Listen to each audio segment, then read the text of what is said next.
গত রাতে যখন আমার নিজের ছেলে আমাকে মেরেছিল, আমি কাঁদিনি। আমি শুধু ভোর হওয়ার অপেক্ষা করছিলাম। আজ সকালে আমি চিৎকার করিনি, কোনো অভিযোগও করিনি।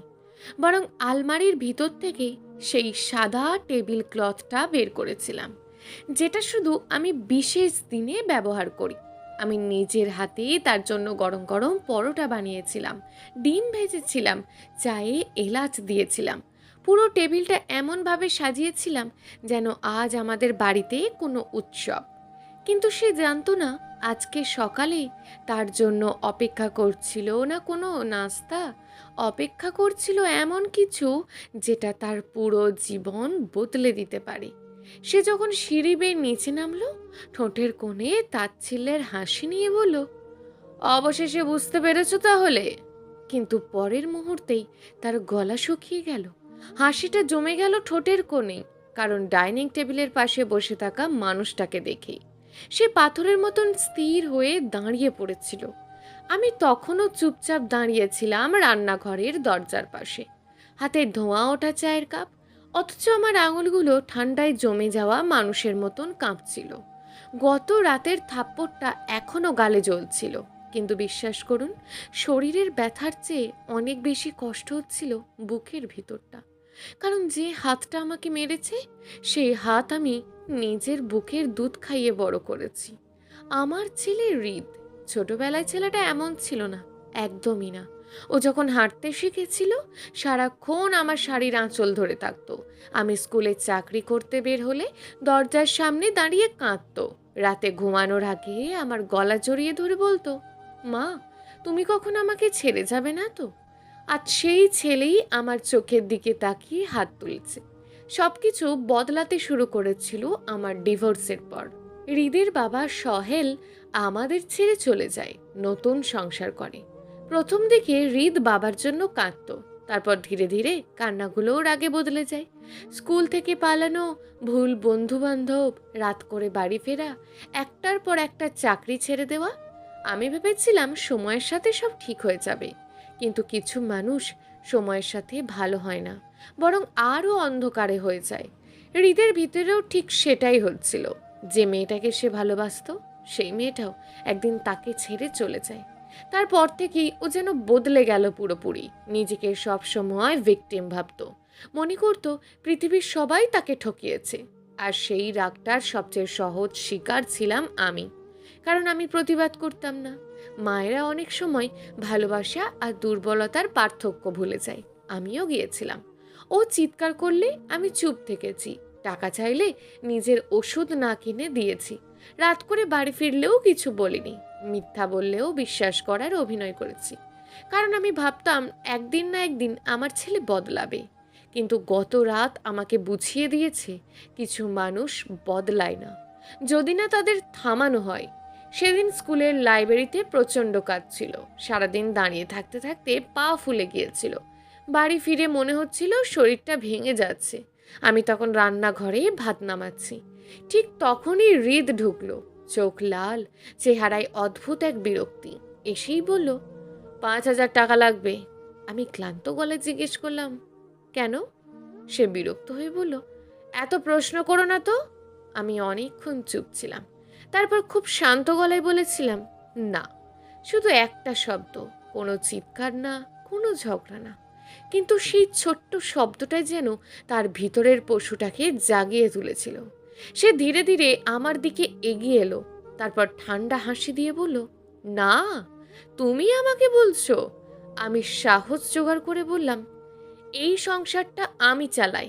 আর না, আজ থেকে তোকে আর টাকা দেব না।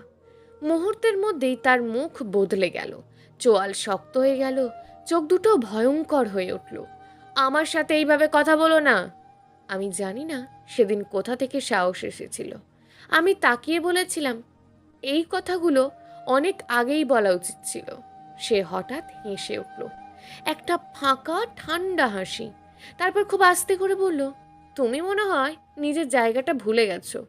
পরের মুহূর্তেই থাপ্পড়টা এসে পড়ল আমার মুখে। আমি প্রস্তুত ছিলাম না। পুরো পৃথিবীটা কয়েক সেকেন্ডের জন্য ঝাপসা হয়ে গিয়েছিল, কিন্তু আমি পড়ে যাইনি, কাঁদিও নি। আমি শুধু ওর দিকে তাকিয়েছিলাম, আর তখনই বুঝেছিলাম আমার সামনে দাঁড়িয়ে থাকা মানুষটা আমার সন্তান হলেও সে এই মুহূর্তে আমার নিরাপত্তার জন্য বিপজ্জনক। সবচেয়ে ভয়ঙ্কর ব্যাপারটা ছিল এরপর সে একটুও অনুতপ্ত ছিল না, একবারও সরি বলেনি, বরং এমনভাবে সিঁড়ি বেয়ে ওপরে উঠে গেল যেন কিছুই হয়নি। আমি রান্নাঘরে একা দাঁড়িয়েছিলাম, চুলার আগুন জ্বলছিল, ডালের হাঁড়ি ফুটছিল, আর আমার বুকের ভিতরটা ধীরে ধীরে ফাঁকা হয়ে যাচ্ছিল।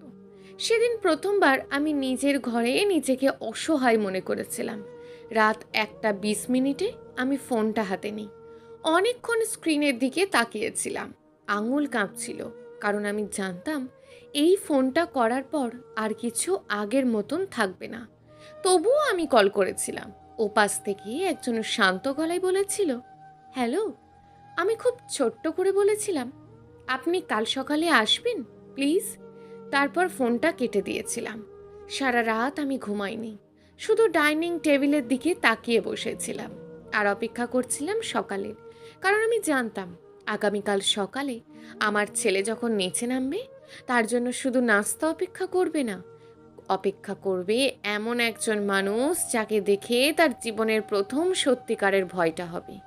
হৃদ সিঁড়ির মাঝখানে দাঁড়িয়ে গিয়েছিল, তার চোখ দুটো ধীরে ধীরে বড় হয়ে উঠছিল, মুখের তাচ্ছিল্যের হাসিটা মিলিয়ে যাচ্ছিল এক অদ্ভুত আতঙ্কে। কারণ ডাইনিং টেবিলের পাশে বসে থাকা মানুষটা আর কেউ না, তার বাবা সহেল। সাদা শার্ট, চোখে পাতলা ফ্রেমের চশমা, টেবিলের ওপর ধোঁয়া ওঠা চায়ের কাপ, আর সেই পুরনো ঠান্ডা দৃষ্টি যেটা একসময় আমাকেও ভিতর থেকে কাঁপিয়ে দিত। পুরো ঘরটা নিস্তব্ধ হয়ে গিয়েছিল, শুধু দেওয়াল ঘড়ি টিকটিক শব্দ শোনা যাচ্ছিল। হৃদ কয়েক সেকেন্ড কিছু বলতে পারেনি, তারপর কষ্ট করে গলা বের করলো, তো তুমি এখানে কেন? সহেল ধীরে ধীরে কাপটা নামালো, খুব শান্ত গলায় বলল, এটা এখনো আমার ছেলের বাড়ি। হৃদের চোয়াল শক্ত হয়ে গেল, সে একবার আমার দিকে তাকালো। আমি তখনও চুপচাপ দাঁড়িয়েছিলাম, কিন্তু আজ আমার চোখে সেই ভাঙা অসহায় নারীর দৃষ্টি ছিল না। আজ আমি শুধু তাকিয়েছিলাম। সোহেল আবারও বলল, নিচে এসে বসো। হৃদ হেসে উঠল, একটা নার্ভাস কৃত্রিম হাসি। ও তাই বুঝি, মা এখন বাবাকে ডেকে এনে বিচার বসাবে? আমি প্রথমবার কথা বললাম, খুব ধীরে, খুব ঠান্ডা গলায়। না হৃদ, বিচার না, আজ শুধু হিসেব হবে। ওর মুখ শক্ত হয়ে গেল। তুমি নাটক করছো? আমি উত্তর দিলাম না। সহেল এবার টেবিলের ওপর একটা বাদামি খাম রাখলো। খামটা দেখি হৃদের চোখে হালকা অস্বস্তি ফুটে উঠল। এটা কি? সে জিজ্ঞেস করলো। সহেল চেয়ারে হেলান দিল, তারপর এমনভাবে বলল যেন প্রতিটা শব্দ মেপে বলছে, গত 6 মাসে তুমি যেসব জায়গা থেকে টাকা ধার নিয়েছো, যেসব লোকের সাথে মিশেছো, আর যেসব কাজকর্ম করেছো, সব কিছুর হিসাব। আমার বুকের ভিতরটা ধক করে উঠল। হৃদ হঠাৎ চিৎকার করে উঠল, তুমি আমার পিছনে লোক লাগিয়েছো? লোক লাগাতে হয়নি, সোহেল ঠান্ডা গলায় বলল, তুই নিজের নিজের ধ্বংসের শব্দ পুরো শহরকে শুনিয়েছিস। হৃদের কপালে ঘাম জমেছিল, সে খামটা খুলে ফেলল। ভিতর থেকে কয়েকটা ছবি বেরিয়ে এলো। প্রথম ছবিতে হৃদ একটা অন্ধকার গলিতে দাঁড়িয়ে কারোর হাতে টাকা দিচ্ছে। দ্বিতীয় ছবিতে একটা ক্যাসিনো টাইপ আন্ডারগ্রাউন্ড ক্লাবে।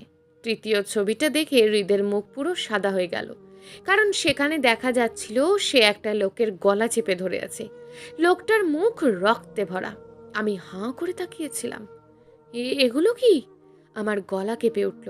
হৃদ তাড়াতাড়ি ছবিগুলো উল্টে ফেলল। এগুলো ফেক। কিন্তু তার চোখ বলছিল অন্য কথা। সোহেল এবার সামনে ঝুঁকল। গতকাল রাতে তুই নিজের মাকে শুধু মারিসনি হৃদ, তুই ভুল মানুষকে শেষ সীমায় ঠেলে দিয়েছিস।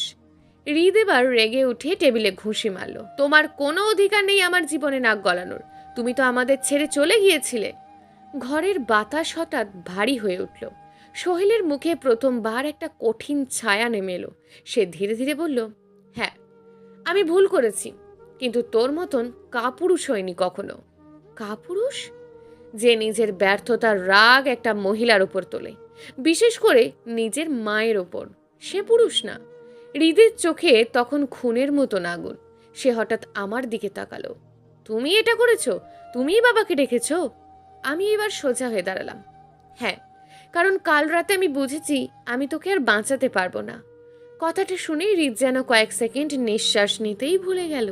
তারপর সে ধীরে ধীরে হাসলো, একটা অদ্ভুত হাসি, ভয়ঙ্কর শান্ত। ওকে, সে মাথা নাড়ল। তাহলে তোমরা দুজন মিলে প্ল্যান করেছো, তাই না? আমি প্রথমবার ওর চোখে সেই শিশুটাকে খুঁজতে চাইলাম যে একদিন আমার আঁচল ধরে ঘুরত, কিন্তু সেখানে শুধু অন্ধকার ছিল। হৃদ হঠাৎ চেয়ারটা লাথি মেরে ফেলে দিল। তোমরা ভাবছো আমাকে থামাতে পারবে? সোহেল উঠে দাঁড়ালো। দুজন এখন মুখোমুখি, বাবা আর ছেলে। দুজনের চোখেই একই রকম জেদ, একই রকম আগুন, কিন্তু পার্থক্য একটাই, একজন নিজের ধ্বংস দেখে ফেলেছে আর একজন এখনো বুঝতে পারেনি সে কত গভীরে ডুবে গেছে। সোহেল নিচু গলায় বলল, আজ সকাল 10টার মধ্যে তুই নিজে থানায় গিয়ে আত্মসমর্পণ করবি। আমি যেন মাটিতে জমে গেলাম। কি? আমার মুখ দিয়ে বেরিয়ে এলো। হৃদ হতভম্ব। তারপর সে হেসে উঠল, এবার সত্যিকালের পাগলের মতন হাসি। তুমি আমাকে পুলিশের হাতে দেবে? সোহেল ধীরে ধীরে পকেট থেকে ফোন বের করলো। স্ক্রিনে একটা ভিডিও পজড অবস্থায় ছিল। ভিডিওর থাম্বনেল দেখে হৃদের মুখের রং উধাও হয়ে গেল, কারণ সেখানে স্পষ্ট দেখা যাচ্ছিল গত রাতের সেই মুহূর্ত যখন সে আমাকে থাপ্পড় মেরেছিল। আমার হাত থেকে হাঁড়ি পড়ে যাচ্ছিল, রান্নাঘরের আলো কাঁপছিল, আর আমার নিজের ছেলে আমার গায়ে হাত তুলছিল। আমি কাঁপা গলায় বললাম, তুমি এটা রেকর্ড করেছিলে? সোহেল আমার দিকে তাকালো না, শুধু বলল, না, রেকর্ড করেছে অন্য কেউ। ঘরের বাতাস যেন জমে বরফ হয়ে গেল। হৃদ ধীরে ধীরে ফিসফিস করে বলল, কে? ঠিক তখনই বাড়ির দরজায় টক ঠক ঠক 3টে শব্দ হলো। তারপর বাইরে থেকে ভেসে এলো একটা নারী কণ্ঠ, মিসেস নাজিয়া, আমি পুলিশ থেকে এসেছি। ঘরের ভিতর হঠাৎ এমন নীরবতা নেমে এলো যেন সবাই একসাথে শ্বাস নেওয়াই ভুলে গেছে। দরজায় আবারও শব্দ হলো, মিসেস নাজিয়া, দরজাটা খুলবেন প্লিজ। আমার বুকের ভিতরটা কেঁপে উঠল। হৃদ স্থির হয়ে দাঁড়িয়েছিল, তার চোখ দুটো আতঙ্কে ছোট হয়ে আসছিল। জীবনে প্রথমবার আমি ওর চোখে সেই জেদি আগুনটা আর দেখলাম না, দেখলাম ভয়। সোহেল ধীরে ধীরে বলল, যা শুরু করেছিস আজ তার শেষ দেখতে হবে। হৃদ হঠাৎ চিৎকার করে উঠল, তুমি তুমি আমার জীবন শেষ করে দিচ্ছ? না, সোহেল শান্ত গলায় বলল, তুই নিজেই সেটা অনেক আগে শুরু করেছিস। বাইরে আবারও কণ্ঠ ভেসে এলো, আমরা দরজা ভাঙতে বাধ্য হব ম্যাডাম। আমি ধীরে ধীরে দরজার দিকে হাঁটলাম। প্রতিটা পদক্ষেপে মনে হচ্ছিল আমি যেন নিজের ভিতর থেকে কিছু ছিঁড়ে ফেলছি। দরজাটা খুলতেই দুজন পুলিশ অফিসার ভিতরে ঢুকলেন। তাদের সঙ্গে ছিলেন একজন নারী অফিসার। তিনি আমার গালের দিকে তাকালেন, ফোলা দাগটা এখনো স্পষ্ট। তিনি নিচু গলায় বললেন, আপনি ঠিক আছেন? আমি কিছুক্ষণ চুপ থেকে মাথা নাড়ালাম, কিন্তু সত্যিটা হলো আমি ঠিক ছিলাম না। একজন মা কখনো ঠিক থাকতে পারে না যখন তার নিজের সন্তানকে অপরাধীর মতন দাঁড়িয়ে থাকতে হয়। নারী অফিসারটি ভিতরে ঢুকে হৃদের দিকে তাকালেন। মিস্টার হৃদ সোহেল, আপনার বিরুদ্ধে শারীরিক নির্যাতন, অবৈধ লেনদেন এবং হামলার অভিযোগ এসেছে। হৃদ হেসে উঠল, কিন্তু সেই হাসির ভিতরে স্পষ্ট কাঁপুনি ছিল। আমার আমার মা অভিযোগ করেছে? আমি ঠোঁট কামড়ে তাকিয়ে রইলাম। তারপর খুব আস্তে করে বললাম, নারী, অভিযোগ আমি করিনি। সে বিভ্রান্ত হয়ে গেল। তাহলে? ঠিক তখনই নারী অফিসারটি টেবিলের ওপর একটা ফাইল রাখলেন। গত 3 মাস ধরে আমরা একটা আন্ডারগ্রাউন্ড চক্র ট্র্যাক করছিলাম। মারামারি, চাঁদাবাজি, অবৈধ জুয়া, আপনার নাম অনেকবার এসেছে। হৃদের চোখ ধীরে ধীরে সোহেলের দিকে ঘুরল। তো তুমি? সোহেল এবার প্রথমবার কঠিন গলায় বলল, যেদিন শুনলাম তুই লোক মারধর করে টাকা তুলছিস, সেদিনই বুঝেছিলাম আর দেরি করলে তুই কাউকে মেরে ফেলবি, আর না হয় নিজে মরবি। হৃদ হঠাৎ চিৎকার করে উঠল, তোমার কোনো অধিকার নেই। বাবা হিসাবে নেই, সোহেল বলল, কিন্তু একজন মানুষ হিসাবে আছে। ঘরটা আবারও নিস্তব্ধ হয়ে গেল। আমি দেখলাম হৃদের বুক দ্রুত ওঠানামা করছে। সে রাগে কাঁপছিল, কিন্তু সেই রাগের নিচে একটা ভেঙে পড়া ছেলে লুকিয়েছিল। হঠাৎ সে আমার দিকে তাকালো। অনেক অনেক বছর পর প্রথমবার তার চোখে আমি সেই ছোট্ট বাচ্চাটাকে দেখতে পেলাম। সে ফিসফিস করে বলল, মা, তুমি আমাকে সত্যিই যেতে দেবে? আমার বুকটা মোচড় দিয়ে উঠল। আমি ওর কাছে এগিয়ে গেলাম, খুব কাছে, এত কাছে যে আমি ওর কাঁপা নিঃশ্বাস অনুভব করতে পারছিলাম। তারপর ধীরে ধীরে বললাম, আমি তোকে হারাতে চাই না রিত। ওর চোখ ভিজে উঠল। আমি কাঁপা গলায় বললাম, কিন্তু আমি আর তোকে এই মানুষটা হয়ে বাঁচতে দেখতে পারছি না। সে ঠোঁট চেপে ধরল। আমি হাত বাড়িয়ে ওর মুখ ছুলাম, ঠিক যেভাবে ছোটবেলায় জ্বর এলে ছুতাম। মায়েরা সব কিছু সহ্য করতে পারে, আমি বললাম, কিন্তু একসময় বুঝতে হয় সন্তানকে বাঁচানো আর তার অন্যায়কে লুকিয়ে রাখা এক জিনিস না। হৃদের চোখ বেয়ে হঠাৎ পানি গড়িয়ে পড়ল। তারপর জীবনে প্রথমবার সে মাথা নিচু করল। পুরো ঘর নিস্তব্ধ, শুধু আমার কান্নার শব্দ। হৃদ ধীরে ধীরে 2 হাত সামনে বাড়িয়ে দিল। পুলিশ অফিসার হাত কড়া পরে বের করলেন। আমি চোখ বন্ধ করে ফেললাম। ক্লিক, একটা ছোট্ট শব্দ। কিন্তু আমার কাছে মনে হলো একটা যুগ শেষ হয়ে গেল। হৃদকে নিয়ে যাওয়ার আগে সে হঠাৎ থেমে গেল, পিছনে ফিরে তাকালো আমার দিকে। মা। আমি তাকালাম। সে কাঁপা গলায় বলল, আমি কি খুব দেরি করে ফেলেছি? আমার চোখ ঝাপসা হয়ে যাচ্ছিল, তবু আমি হাসার চেষ্টা করলাম। না বাবা, আমি বললাম, যেদিন মানুষ নিজের ভুল দেখতে শিখে সেদিন থেকে সে পুরোপুরি শেষ হয়ে যায় না। হৃদ হাউমাউ করে কেঁদে ফেলল। আমি আর নিজেকে ধরে রাখতে পারলাম না। দৌড়ে গিয়ে ওকে জড়িয়ে ধরলাম। হাত করা পড়া আমার ছেলেটা তখন ছোটবেলার মতন কাঁদছিল, যেন আবার সেই হারিয়ে যাওয়া শিশুটাই ফিরে এসেছে। সোহেল চুপচাপ দাঁড়িয়েছিল, তার চোখও ভিজে উঠেছিল। হয়তো সে বুঝছিল কিছু যুদ্ধ জিতে গিয়েও মানুষ হেরে যায়। হৃদের জেল হয়েছিল 3 বছরের। প্রথম 6 মাস সে কারোর সঙ্গে কথা বলেনি। তারপর একদিন হঠাৎ আমাকে একটা চিঠি পাঠায়। কাঁপা হাতে লেখা ছিল, মা, জেলের ভিতরে প্রথমবার আমি আয়নায় নিজেকে দেখেছি আর আমি ভয় পেয়েছি। আমি জানি না তুমি আমাকে ক্ষমা করতে পারবে কিনা, কিন্তু আমি চেষ্টা করছি আবারও মানুষ হতে। চিঠিটার উপর অনেকক্ষণ হাত রেখে কেঁদেছিলাম, কারণ আমি বুঝেছিলাম আমার ছেলে অবশেষে নিজের অন্ধকারটা দেখতে পেয়েছে। 3 বছর পর শীতের বিকেল, আমি স্কুল থেকে ফিরছিলাম। রাস্তার পাশে কৃষ্ণচূড়া গাছের নিচে একজন যুবক দাঁড়িয়েছিল। সাদা শার্ট, চোখে ক্লান্তি, কিন্তু সেই চোখে আজ আর আগুন ছিল না, ছিল শান্তি। হৃদ আমাকে দেখেই ধীরে ধীরে এগিয়ে এলো। আমার বুক কেঁপে উঠল। সে খুব আস্তে করে বলল, মা। আমি কিছু বলতে পারলাম না, শুধু তাকিয়ে রইলাম। হৃদ পকেট থেকে একটা ছোট্ট কাগজ বের করলো, একটা চাকরির অ্যাপয়েন্টমেন্ট লেটার। আজ কাজ পেয়েছি, সে বলল। তারপর নিচু গলায় যোগ করলো, এবার সত্যি সত্যি নতুনভাবে শুরু করতে চাই। আমার চোখ ভিজে উঠল। অনেক বছর পর আমি ওর মাথায় হাত রাখলাম। ঠিক তখনই বিকেলের নরম রোদ এসে পড়ল আমাদের ওপর। আমি বুঝতে পারছিলাম সব ক্ষত কখনো পুরোপুরি সারে না। কিছু দাগ সারা জীবন থেকে যায়, কিন্তু মানুষ চাইলে সেই দাগ নিয়েও আবারও আলো ফিরতে পারে। হৃদ আস্তে করে বলল, মা, তুমি কি এখনো আমার ওপর ভরসা করো? আমি কিছুক্ষণ ওর দিকে তাকিয়ে রইলাম।